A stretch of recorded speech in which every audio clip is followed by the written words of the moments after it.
Immanuel, Tuhan beserta dengan kita.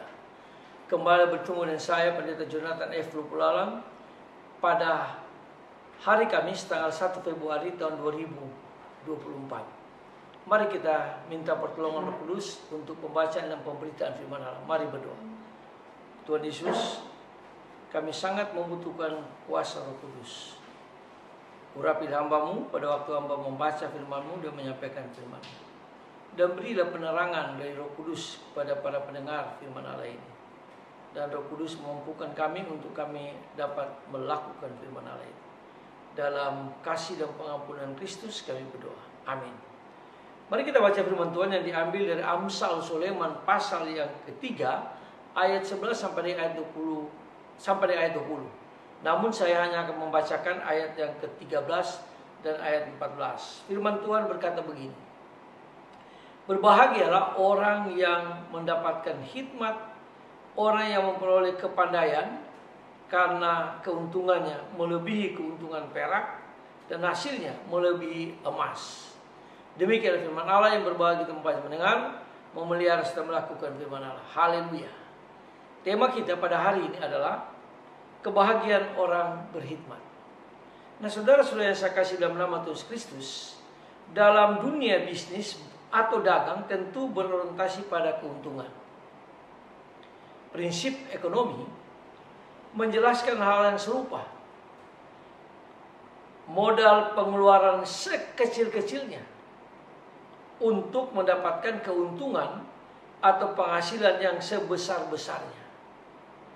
Nah, saudara-saudara yang kasih dalam nama Tuhan Kristus, keuntungan ini tentu berorientasi pada keuntungan materi, bukan pada keuntungan spiritual.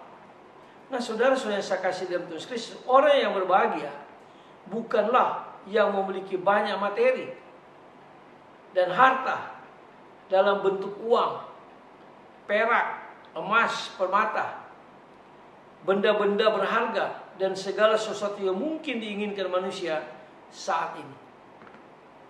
Nah, orang yang berbahagia adalah orang yang memiliki hikmat yang benar, yaitu firman Tuhan atau pengetahuan yang didasarkan kepada firman Tuhan.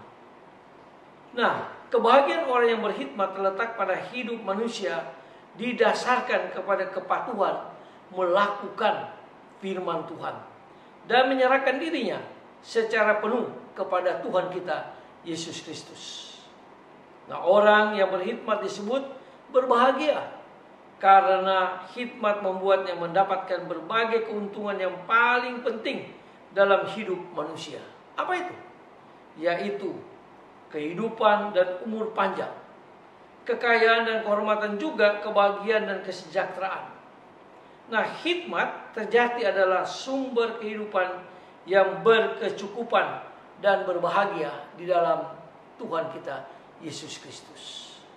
Nah, saudara-saudara yang saya kasih dalam nama Tuhan Kristus, kebahagiaan apa yang kita kejar sepanjang bulan Februari akan berlangsung ini atau hari ini? Tidaklah salah mengejar kekayaan, harta, uang, emas, perak, permata, tanah, ladang, rumah, mobil, jabatan pekerjaan, gelar, dan pendidikan tinggi, serta lain-lain. Namun, janganlah mendasarkan kebahagiaan kita pada semua hal yang materi, seperti yang sudah saya katakan tadi.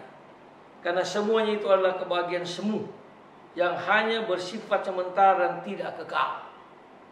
Nah, saudara-saudara yang saya kasih dalam nama Tuhan Kristus, kejarlah kebahagiaan yang tak dapat hilang, yang tidak bisa dicuri, yang nilainya tak berkurang dan tak lapuk dimakan usia dan perubahan zaman ini.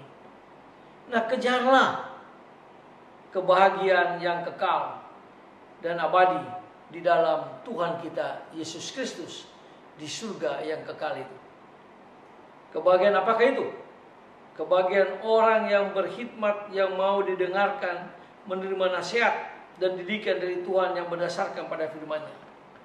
Ingatlah, Matius pasal 6 ayat 3 berkata, tetapi cari dahulu kerajaan Allah dan kebenarannya, maka semuanya itu akan ditambahkan kepadamu.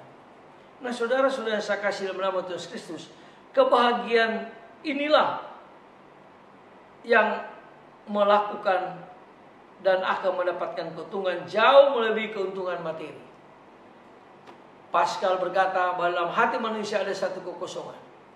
Dan kekosongan itu tidak bisa diisi oleh harta, benda, uang, emas, perak, permata, tanah, ladang, dan sebagainya. Hati itu, kalau dia mau berbahagia, dia mau tenang, harus minta, undang Sang Pencipta hidup kita, Sang Pencipta hati kita. Dialah Tuhan Yesus Kristus. Buka hati kita, lalu menerima Dia sebagai Tuhan dan Juru Selamat kita. Maka kita akan memperoleh kebahagiaan yang kekal, bukan kebahagiaan yang semu. Itu kata Pascal. Dan firman Tuhan mengatakan, semua orang yang percaya pada Kristus, karena begitu besar kasih Allah akan dunia ini, sehingga Ia telah mengaruniakan anak yang tunggal, supaya setiap orang yang percaya kepadanya tidak binasa, melainkan kepada hidup yang kekal. Itu yang kita kejar, yaitu aion, hidup kekal sampai selama-lamanya. Mari kita tunduk kepala, kita berdoa. Tuhan Yesus, kami mau mendapatkan kebahagiaan yang kekal, kebahagiaan yang diberikan oleh Tuhan Yesus. Ampuni kami Tuhan kalau kami sering mengejar hal-hal duniawi, hal-hal materi. Hari ini kami diajarkan untuk mengejar, mencari Tuhan dahulu, maka semuanya akan ditambahkan kepadamu. Hidup kekal itu yang paling penting dalam kehidupan kami. Ampuni dosa kami Tuhan, dengarlah doa kami, dalam nama Yesus kami berdoa. Haleluya, amin. Terpujilah Kristus, sampai kita berjumpa di kesempatan yang lain.